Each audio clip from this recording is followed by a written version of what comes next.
Assalamualaikum warahmatullahi wabarakatuh. Perkenalkan, nama saya Nurul Aulianti, mahasiswa Ekonomi Syariah dari Fakultas Ekonomi dan Bisnis Islam.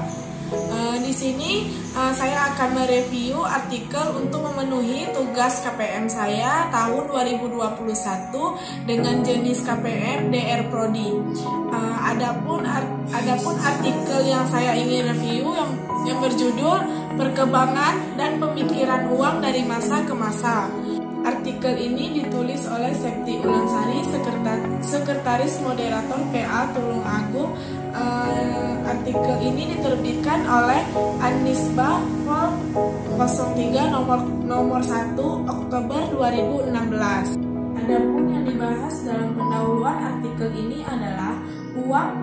Uang adalah inovasi modern yang menggantikan posisi barter atau tukar-menukar satu barang dengan barang lainnya. Di samping itu, terhapusnya sistem pertukaran barter dalam sejarah ekonomi bangsa tidak terjadi dalam waktu yang sama. Sekalipun pertukaran barter mengalami penurunan tajam setelah uang mengambil alih fungsi sebagai alat tukar pedagang internasional. Namun, pertukaran barter kini banyak dilihat sebagai alternatif yang bagus dalam perdagangan antar negara. Metode penelitian, jenis penelitian yang digunakan dalam pembahasan ini adalah menggunakan library research atau telaah pustaka yang meliputi mengidentifikasikan secara sistematik, analisis dokumen-dokumen yang memuat informasi yang berkaitan dengan masalah kajian. Pendekatan yang digunakan dalam penelitian ini adalah pendekatan normatif yuridis. Pendekatan ini mengkaji masalah tentang aturan berkaitan dengan Small Claims Court. Dalam kajian ini, metode pengumpulan data yang peneliti gunakan adalah metode dokumentasi, yaitu mencari data mengenai hal-hal atau variabel yang berupa surat kabar, jurnal, dan sebagainya. Selanjutnya pembahasan yaitu membahas uang secara umum adalah sesuatu yang dapat diterima secara umum sebagai alat pembayaran dalam suatu wilayah tertentu, atau sebagai alat pembayaran utang, atau sebagai alat untuk melakukan pembelian barang atau jasa. Dengan kata lain, uang merupakan suatu alat yang dapat digunakan dalam suatu wilayah tertentu. Menurut teori konvensional, uang dapat dilihat dari dua sisi, yaitu sisi hukum dan sisi fungsi. Secara hukum, uang adalah suatu yang dirumuskan oleh undang-undang sebagai uang, sementara secara fungsi uang adalah segala sesuatu yang menjalankan fungsinya sebagai uang. Fungsi uang secara umum adalah sebagai berikut. Yang pertama, alat tukar-menukar. Yang kedua, satuan hitung. Yang ketiga, penimbun kekayaan. Dalam Islam, uang hanya berfungsi sebagai medium of cabang. Uang bukan sebagai komoditas yang dapat diperjualbelikan. Ketika uang diperlakukan sebagai komoditas oleh sistem kapitalis, berkembanglah apa yang disebut pasar uang. Terbentuknya pasar uang ini menghasilkan dinamika yang khas dalam perekonomian konvensional, terutama pada sektor moneternya. Pasar uang ini kemudian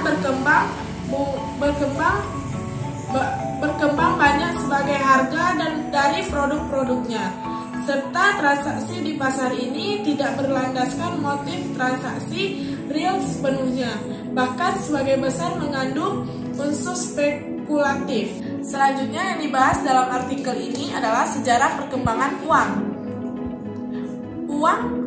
Uang kemudian berkembang dan berevolusi mengikuti perjalanan sejarah.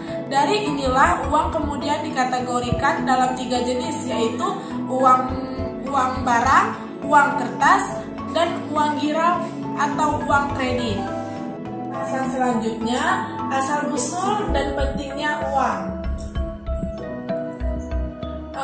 Penemuan uang merupakan salah satu penemuan besar yang dicapai oleh manusia ketika seseorang mencermati lebih dalam kekurangan-kekurangan dalam sistem barter, maka berbarengan dengan kemajuan yang begitu luas membuka jalan kepada manusia untuk menggunakan uang.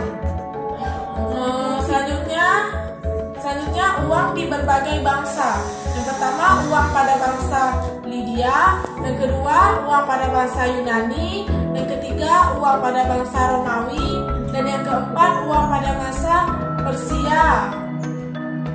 Dan yang kelima, uang dalam pemerintah Islam. Selanjutnya, uang menurut cendekiawan Muslim. Yang pertama, uang menurut Al-Ghazali.